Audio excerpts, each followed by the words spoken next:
जब अंतरिक्ष यात्रियों ने पहली बार अंतरिक्ष से पृथ्वी ग्रह पर पीछे मुड़कर देखा तो वे इसके रंग से प्रभावित हुए। पृथ्वी अंतरिक्ष से नीली दिखती है क्योंकि इसकी अधिकांश सतह समुद्री जल से ढकी है।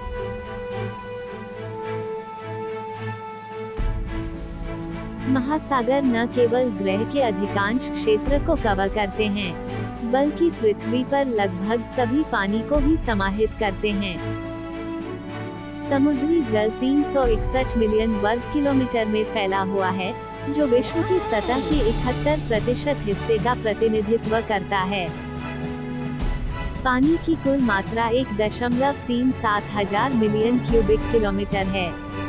इस पानी का अधिकांश भाग दुनिया के 3 महान महासागरों में निहित है: प्रशांत, अटलांटिक और हिंद महासागर। ये संख्याएं इतनी बड़ी हैं कि इनकी अवधारणा करना भी कठिन है।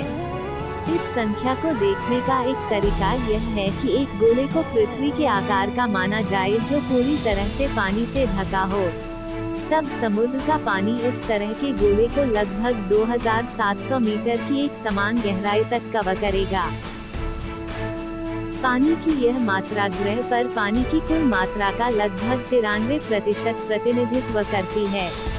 हिमनद और भूमि बर्फ 1.6% और भूजल 5% बनाते हैं। मीठे पानी, नदियों और झीलों के रूप में, जिस पानी की हमें भूमि जानवरों को अपने अस्तित्व के लिए आवश्यकता होती है, वो ग्रह पर पानी की कुल मात्रा का केवल 0.04% है। यहाँ तक दुनिया की सबसे बड़ी झीलें, सुपीरियर झील और बैकाल झील क्षेत्र में बहुत छोटी हैं और विशेष रूप से दुनिया के महासागरों की तुलना में मात्रा में बहुत कम हैं। यह मीठे पानी पूरी तरह से महासागरों की सतह से वाष्पीकरण से प्राप्त होता है। भूगोलविदा समुद्र को 5 प्रमुख घाटियों में विभाजित करते हैं: प्रशांत, अटलांटिक, भारतीय, आर्कटिक और दक्षिणी। भूमध्य सागर, मेक्सिको की खाड़ी और बंगाल की खाड़ी जैसे छोटे महासागर क्षेत्रों को समुद्र और खाड़ी के नाम से जाना जाता है। महासागर बहुत गहरे हैं और गहराई में जाकर लगभग उतने ही उबड़-खाबड़ है जितना कि हम जमीन पर देखते हैं। गहराई में ऊंचे पहाड़, गहरी घाटियां और साथ ही समतल मैदानों के क्षेत्र हैं, जिनमें नीचे के मैदानों से अलग-अलग ऊंचाई की पहाड़ियां हैं। दरअसल समुद्र के नीचे के पहाड़ सामान्य रूप से लंबे होते हैं, घाटी के फर्श चौड़े होते हैं और घाटी अक्सर जमीन पर समान सुविधाओं की तुलना में अधिक गहरी होती है। समुद्र में जीवन फाइटोप्लैंक्टन पर निर्भर करता है।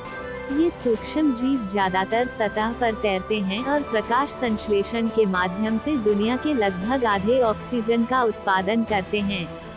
महासागर पृथ्वी के लाखों पौधों और जानवरों के घर हैं। छोटे एकल कोशिका वाले जीवों से लेकर ग्रह के सबसे बड़े जीवित जानवर, अभिमानी ब्लू व्हेल तक, मछली, ऑक्टोपस, स्क्विड, ईल, डॉल्फिन और व्हेल खुले पानी में तैरती हैं, जबकि केकड़े, ऑक्टोपस, स्टारफिश, सीप और घोंघे रेंगते हैं और समुद्र के तल पर चलते हैं।